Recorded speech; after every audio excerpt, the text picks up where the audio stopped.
So we've got Phil Craig, CIG, Cape Independence Advocacy Group, with us. Phil, what's the purpose of this Western Cape Powers Bill? I've heard a rumor that it's got something to do with Power Rangers. Is that true? Well, perhaps some Western Cape Power Rangers, and I think we desperately need them. So, no, look, the Western Cape Provincial Powers Bill is a great piece of legislation. We're delighted to see it brought along. It's very, very, very significant in that it starts to sort of challenge the constitutional status quo. This is, the Western Cape government and the Western Cape Provincial Parliament getting its elbows out and starting to try and assert itself as the democratic voice of the Western Cape people. And we know that we've got these tremendous challenges in South Africa, and they're not going to be solved by the national government. And this really is a piece of legislation that starts to really push the Western Cape government into pursuing the devolution of powers, or greater autonomy, or self-determination, however you want to classify it, with much, much greater purpose and vigour. And is there a connection with the People's Bill? Because I know for a long time the Cape Independence Advocacy Group has fought for the People's Bill and helped formulate it. Is there a connection between the two? Yeah, no, absolutely. So both of these bills have come through the Western Cape Devolution Working Group. I'm not saying it originated there, but they've been presented to the Western Cape Devolution Working Group. They've been discussed, and then ultimately, that's where that output has come. We've got, and they're complementary bills, so they work as a pair. You have the DA's bill, the Provincial People's Bill. Is what it does is it forces the Western Cape government to take stock. It forces the Western Cape government by law, so this is no longer optional, to assess which powers the Western Cape government needs to be enabled to best serve the people of the Western Cape. And having identified which powers that it needs to serve those people, it then produces a system which then requires that the Western Cape government then pursues those powers. So from that point of view, it's push legislation. It's forcing the Western Cape government to pursue the greater autonomy and greater powers. And that's significant. And of course, the Western Cape government already has been doing that voluntarily. In 2019, Alan Winde was elected on a promise of trying to obtain the devolution of policing and rail. In 2021, then Jordan Hill-Lewis was also elected as the mayor of Cape Town on a ticket of devolution. So this isn't new. But actually, what we've seen is thus far the Western Cape government has been unable to achieve those the devolution of those powers, despite their best efforts and despite the efforts of the devolution working group. There's a whole. We're not talking about one party that's failing. We're talking about multiple parties and civil society working together. And of course, one of the problems with that is that the key phrase really is, or key part of the Constitution is Section 238, and Section 238 says that one sphere of government may assign powers to other spheres of government. So the Western Cape people the Western Cape Provincial Powers Bill, still relies on Section 238. So it's voluntary. So it's really powerful in terms of it now forces by law the Western Cape government and the Western Cape Provincial Parliament to start asserting itself, which is positive, but it doesn't provide the whole solution, because it doesn't actually provide for a right that the Western Cape people can claim.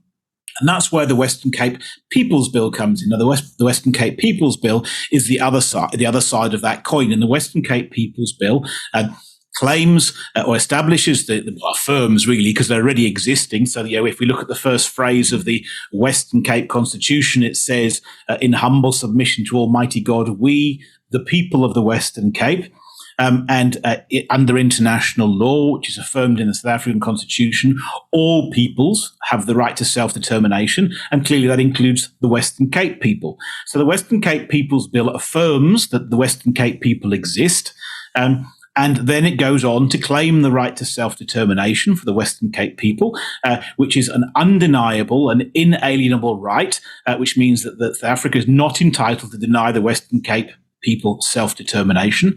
It's also what's called the erga omnes right, which basically means it's not just the authority of South Africa that enforces that, but actually the enforcement of that right falls upon the international community. So South Africa is not in a position to simply ignore that right. So it's a very powerful bill on the other side.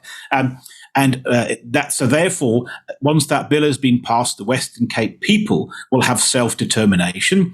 And through self-determination can be exercised in three ways: devolution of powers, federal autonomy, or secession, independence, sovereign independence. So you end up in a situation where these two bills work together. So the one bill, as we say, the Provincial Powers Bill, is the push legislation and forces the Western Cape government to pursue additional powers. And then the Western Cape People's Bill is, shall we call it the teeth, the enforcer. It's the bill that gives the Western Cape people the right to actually demand these powers. So we move past Section 238, where the national government may assign these powers. And through the People's Bill, we end up in a situation where the national government must assign these powers. And that's how they work together. And actually, there's a third piece of legislation, which is the referendum legislation, which then just allows the Western Cape people to give their mandate to the whole process. So it seems to me if you support the one, there's no reason to support the other, because, like you said, the People's Bill gives teeth to the Powers Bill. Sure. So I think the opposite. Yeah. So if you support one, you should support the other. The two go together. It wouldn't make any sense to support the Western Cape Provincial Powers Bill to say, listen, we must use all of our best endeavours to try and obtain additional powers, and then vote against the bill that actually gives you the powers. So, and I don't think that's going to happen. I think we're going to see these two bills pass relatively comfortably, and of course the DA and the Freedom Front Plus are in coalition governments fairly regularly. They're amongst the closest of ideological allies. So I think it's unlikely that the DA is going to vote against the Freedom Front Plus bill, or the Freedom Front is going to vote against the DA's bill. And I think, it would be politically suicide for either party to do that. I think the likely outcome of these bills, the first one is federalism, a Western Cape federal autonomy bill, and that's actually been written. So it would require both of those parties to vote against their own policies, and that would be quite a remarkable thing for either to do, I think. So the DA at the moment, they're pursuing this referendum legislation in the national parliament, but some are saying that's perhaps not necessary for Alan Winde to call a referendum or a referendum on anything in Western Cape. Is that true? Do you actually need the national legislation to pass for Alan Winde to call a referendum in Western Cape? Well, look, my personal view, and I have to say, it's not. I'm not a legal scholar. I've studied a lot around international law and self-determination. Much less around how to interpret other parts of the Constitution. But my personal view is no, we don't need to change the legislation. And actually, of the lawyers that we speak to, they are split. So you will find lawyers that say you don't need to change the legislation, and you'll find other lawyers that say yes, you do need to change the legislation. And the DA's had advice both ways, and has chosen to pursue the cautious route and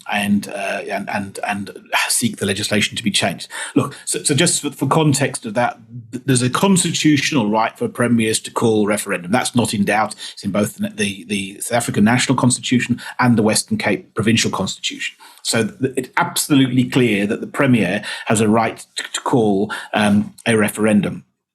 The trouble is the Constitution was written in 1996, and the Referendums Act was last updated in 1992. So So the Referendums Act makes no reference to premiers, because at the time it was written, premiers didn't exist. So that one argument says is the Referendum Act now needs to be updated to specifically say premiers can also call referendums. And the other argument is what's something called reading in, which basically means that, look, in the Referendum Act, it says the Premier, but actually it's very clear for everybody now to understand that must be interpreted to be the Premier, the President or the Premier, because that's what the Constitution absolutely clearly and unequivocally says, and that certainly would be my belief.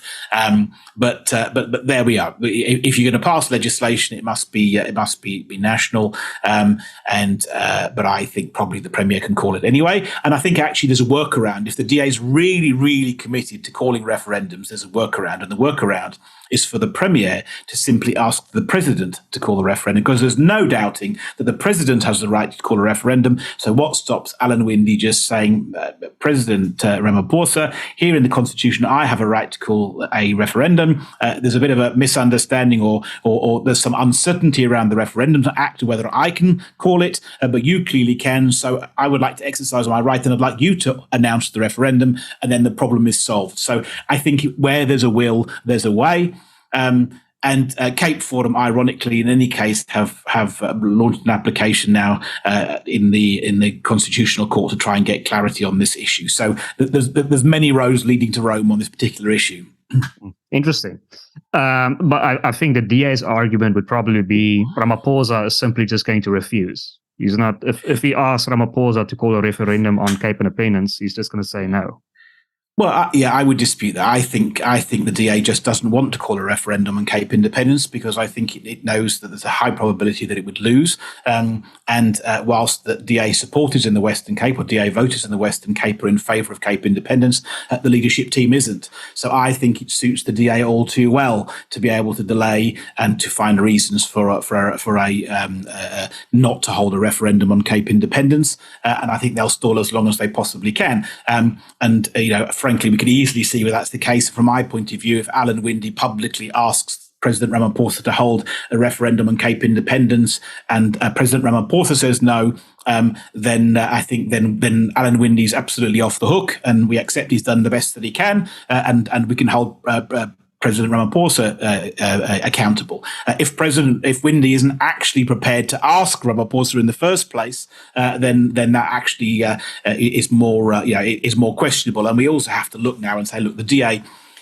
In the run-up to the 2021 local government elections, they announced they were bringing this referendum legislation, and in the immediate run-up, they confirmed that they believed that the Cape Independence was a decision for the Western Cape people, and actually people had really good reason to believe the DA because they'd tabled this referendum legislation, and I think that was the situation we went into. Here we are 2 years later, and the DA have never tabled their own legislation. They've dragged their feet, and actually I think on that particular issue, the DA is acting in a very undemocratic manner.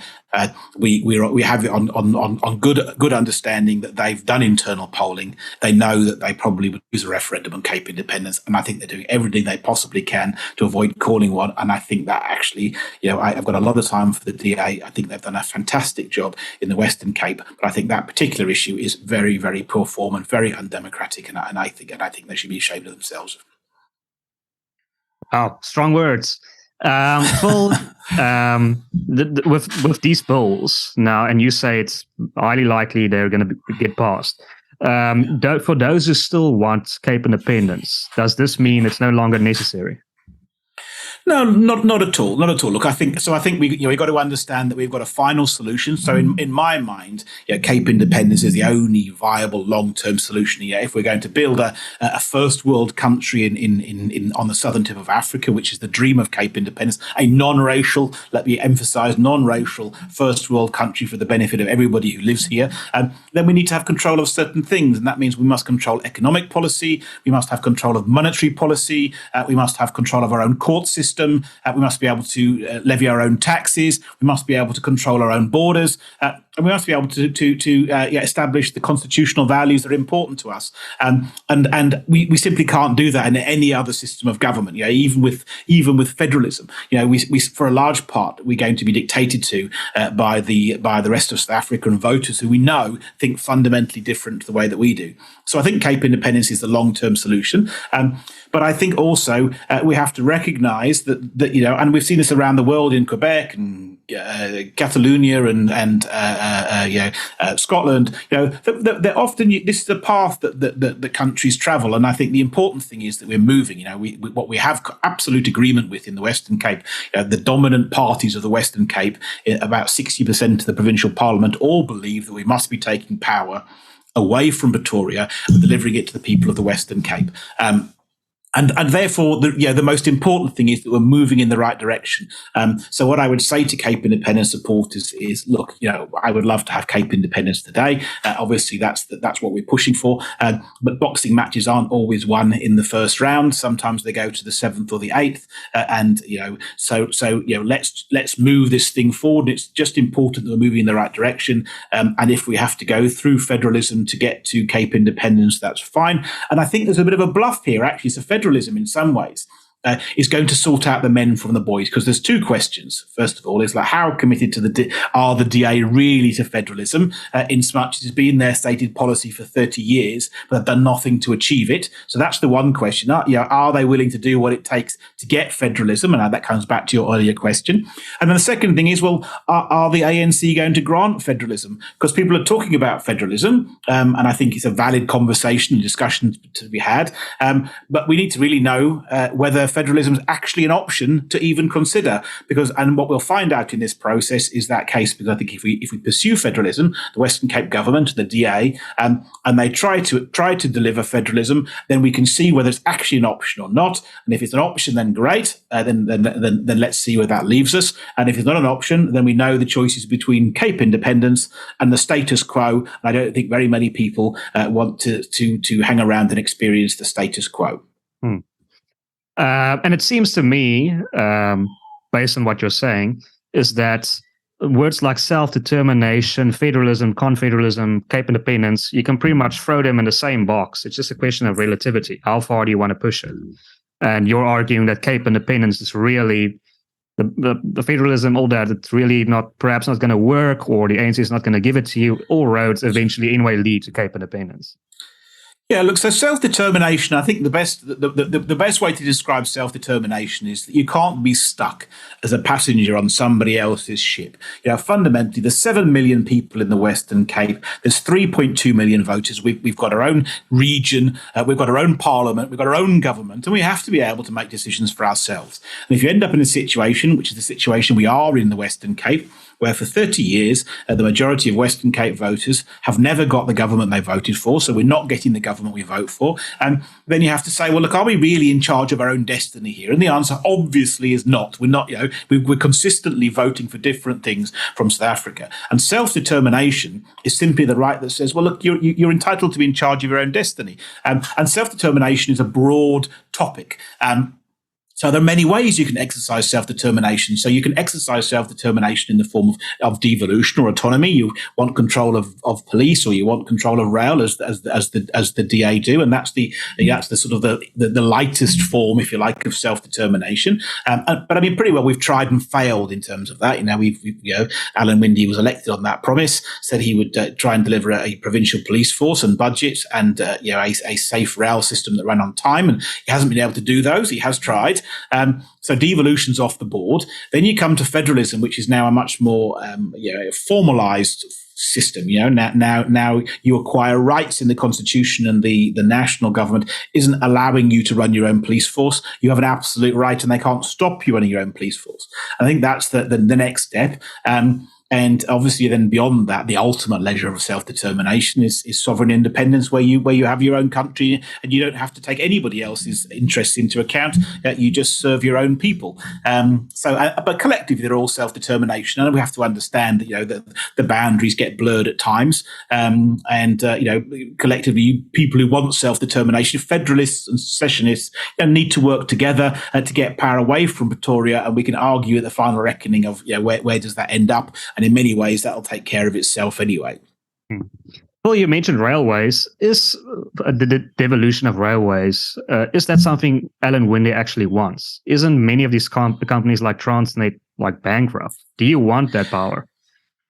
Well, so it's an interesting question, and I don't want to speak out of turn, but I think there's a genuine desire for the devolution of rail, because I mean, look, it's fundamental to the economy. I think Stellenbosch University did some research. I can't remember the exact figure, but it was something like our dysfunctional rail system is costing us something like 6% of GDP a year, which is absolutely colossal in a country that's averaging 2% over the last 20 years, and we're about 0.5% now. So it's got a massive effect on the economy, and of course it affects poorest people the most. The rail system is the cheapest and the best system, really, of delivering lots of people into sort of urban centres and so on. And so I think ideologically, absolutely, the Western Cape government wants rail. The problem is that rail is extraordinarily expensive. It's capitally intensive, and of course, the Transnet, as you say, is bankrupt.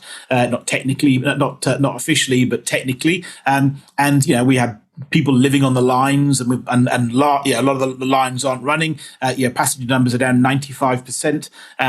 So the rail is very, very problematic. And the question is, if you get devolved rail service, who is going to pay for it? And I think that's where the problems start to come in. Because realistically, you're going to the only real future in my mind for rail is in a public-private partnership, and with the private sector doing an awful lot. And to be fair, interestingly enough, the Department of Transport has got a system that it proposes, and the rail industry supports, which is breaking up the rail network into three different groups.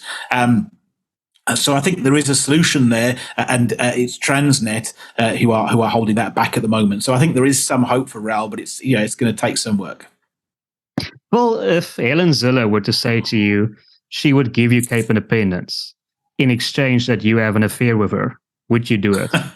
And would you be interested in exceeding the terms of your contract? I think we can move on to the next question. I've got a huge amount of respect of Helen. I think she's a totally amazing person. And whilst I may differ with her on a few issues politically, perhaps I'd like to go further than she would. I think what she's done for this country and for this province is quite remarkable. And we can be very, very glad that we've had a politician like Helen Zille fighting in our corner. Hmm. So, Phil, is there anything else you want to add? Is there anything still you want to say? No, look, I don't think so. I think perhaps one. So I think, look, for people who are following Cape Independence, and I guess many of the viewers will be, there are two things we'd like you to do to help us. The first of all is the Western Cape People's Bill. We will be actually tomorrow. But I don't know when this will go out, so perhaps it's yesterday and not tomorrow. But we're launching a campaign where people will then write in and add their name to a letter agreeing that they support the Western Cape People's Bill. And that's really, really important. And we really want to get a lot of signatures on that so that we can make sure we can put, we don't want to leave to chance whether the Western Cape People's Bill, which is so pivotal to everything, gets passed. We want people to add their name to that thing so we can take a record number of signatures to the Western Cape Parliament to say, look, this is legislation that the people want. So that's critical. And beyond that, we will also then afterwards run a similar campaign around a referendum. We've waited fairly patiently for a referendum on Cape Independence, but we feel that we must have a referendum on Cape Independence on or before the 2024 elections. And we're running a major campaign around that too. Once we do that, we would really want people to step in and support that as well. And perhaps the final one, actually, is probably a good way to think, is just to remember, with 2024 around the corner, we're in no danger of voting in an ANC EFF coalition government in the Western Cape.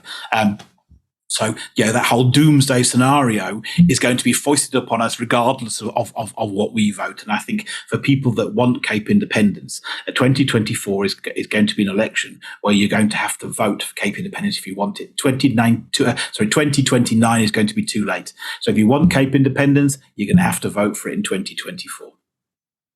And where can people find you, besides in your house? But where can people find you on Twitter? On your website, your Twitter. Yeah, what are those details? Website www.capeindependence.org, www.capeindependence.org, and then on Twitter and Facebook are our other two big platforms, and both under Let's Free the Cape. So you'll find us on both of those platforms too. Awesome, Phil. Thank you so much for your time. All right. It's a pleasure. Always great to be with you, Toddle. Thank you.